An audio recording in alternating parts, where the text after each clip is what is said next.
आपका स्वागत है मेरे यूट्यूब चैनल में। आज हम लोग डिस्कस करने वाले हैं ग्रुप डी में पूछे जाने वाले बहुत ही महत्वपूर्ण प्रश्न। तो बिना टाइम वेस्ट किए स्टार्ट करते हैं।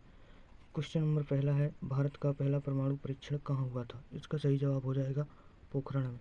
क्वेश्चन नंबर दूसरा है, भारतीय संविधान में मौलिक कर्तव्यों को किस संशोधन द्वारा जोड़ा गया था? दोस्तों, इसका सही जवाब हो जाएगा 42वां संविधान संशोधन।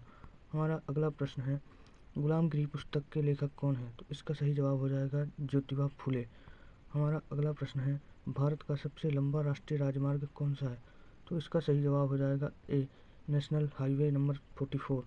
हमारा अगला प्रश्न है, सूर्य के सबसे निकट ग्रह कौन सा है? तो इसका सही जवाब हो जाएगा बी, बुध ग्रह सूर्य के सबसे निकट का ग्रह है। हमारा अगला क्वेश्चन है, भारतीय पुनर्जागरण का जनक किसे कहा जाता है? तो इसका सही जवाब हो जाएगा बी, राजा राम मोहन राय जी को भारतीय पुनर्जागरण का जनक कहा जाता है। हमारा अगला प्रश्न है, भारतीय संसद के संयुक्त अधिवेशन की अध्यक्षता कौन करता है?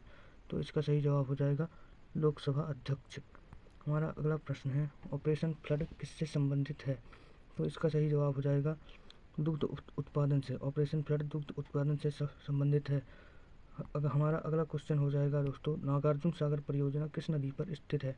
तो इसका सही जवाब हो जाएगा कृष्णा नदी पर। हमारा अगला प्रश्न है, मानव शरीर की सबसे बड़ी ग्रंथि कौन सी है? तो इसका सही जवाब हो जाएगा बी, यकृत मानव शरीर की सबसे बड़ी ग्रंथि है। हमारा अगला प्रश्न है, विश्व का सबसे बड़ा मरुस्थल कौन सा है? तो इसका सही जवाब हो जाएगा ए, सहारा मरुस्थल विश्व का सबसे बड़ा मरुस्थल है। हमारा अगला प्रश्न है, संविधान सभा के अस्थायी अध्यक्ष कौन थे? तो इसका सही जवाब हो जाएगा बी, सच्चिदानंद सिन्हा जी भारतीय संविधान सभा के अस्थायी अध्यक्ष थे। हमारा अगला प्रश्न है, मोनालिसा का चित्र किसने बनाया था? इसका सही जवाब हो जाएगा सी, लियोनार्डो दा विंची ने मोनालिसा का चित्र बनाया था। हमारा अगला प्रश्न है, विटामिन B12 में कौन सी धातु पाई जाती है? तो इसका सही जवाब हो जाएगा कोबाल्ट। कोबाल्ट विटामिन B12 में पाई जाती है। हमारा अगला प्रश्न है, भारत में सबसे अधिक वर्षा कहाँ होती है? तो इसका सही जवाब हो जाएगा ए, मानसिन राम में सबसे ज़्यादा वर्षा होती है। हमारा अगला प्रश्न है, पंचतंत्र के लेखक कौन है? तो इसका सही जवाब हो जाएगा ए, विष्णु शर्मा जी पंचतंत्र के लेखक हैं।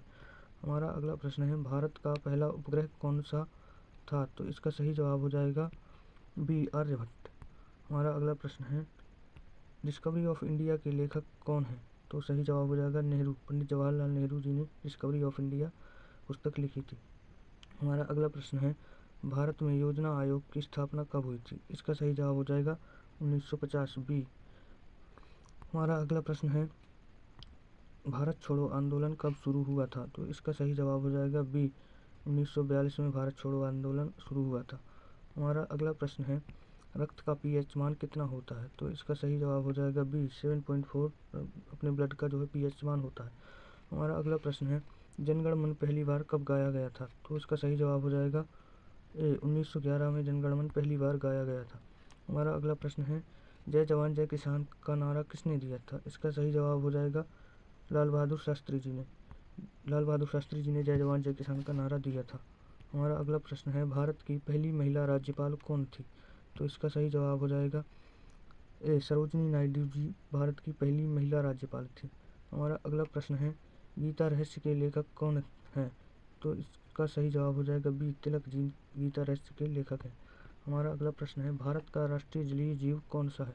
तो इसका सही जवाब हो जाएगा बी, गंगा डॉल्फिन जो है राष्ट्रीय जलीय जीव है। हमारा अगला प्रश्न है, भारतीय संविधान का हृदय किसे कहा जाता है? तो इसका सही जवाब हो जाएगा अनुच्छेद 32C। हमारा अगला प्रश्न है, सबसे हल्की धातु कौन सी है? तो इसका सही जवाब हो जाएगा बी, लिथियम सबसे हल्की धातु है। हमारा अगला प्रश्न है, भारत का राष्ट्रीय खेल कौन सा है? तो इसका सही जवाब हो जाएगा डी, भारत में जो है कोई आधिकारिक राष्ट्रीय खेल नहीं है दोस्तों। हमारा अगला प्रश्न है, वंदे मातरम किस उपन्यास से लिया गया है? तो इसका सही जवाब हो जाएगा ए, आनंद मठ से लिया गया है। हमारा अगला क्वेश्चन है, संयुक्त राष्ट्र संघ की स्थापना कब हुई थी? तो इसका सही जवाब हो जाएगा बी, 1945 में। हमारा अगला प्रश्न है, भारतीय अंतरिक्ष कार्यक्रम के जनक कौन है?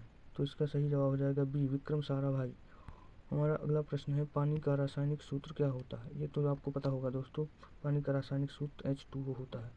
हमारा अगला प्रश्न है, भारत की सबसे बड़ी झील कौन सी है? तो इसका सही जवाब हो जाएगा ए, चिल्का झील। हमारा अगला क्वेश्चन है, पृथ्वी का उपग्रह कौन सा है? तो इसका सही जवाब हो जाएगा सी, चंद्रमा है पृथ्वी का उपग्रह।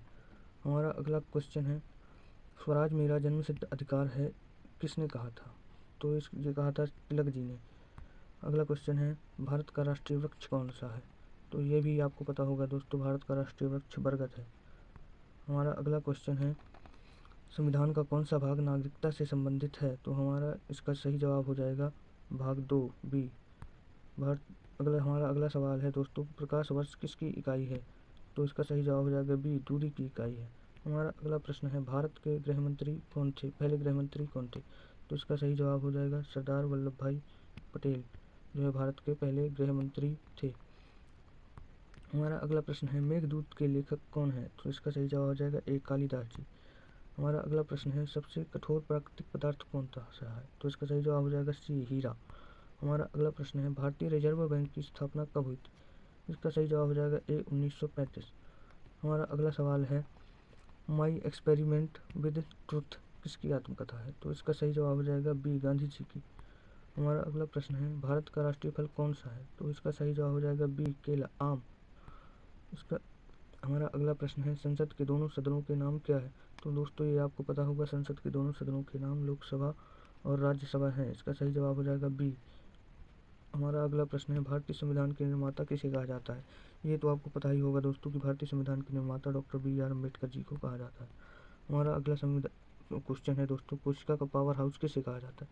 तो इसका सही जवाब हो जाएगा बी, माइटोकॉन्ड्रिया को कहा जाता है। हमारा अगला प्रश्न है भारत की पहली महिला प्रधानमंत्री कौन थी?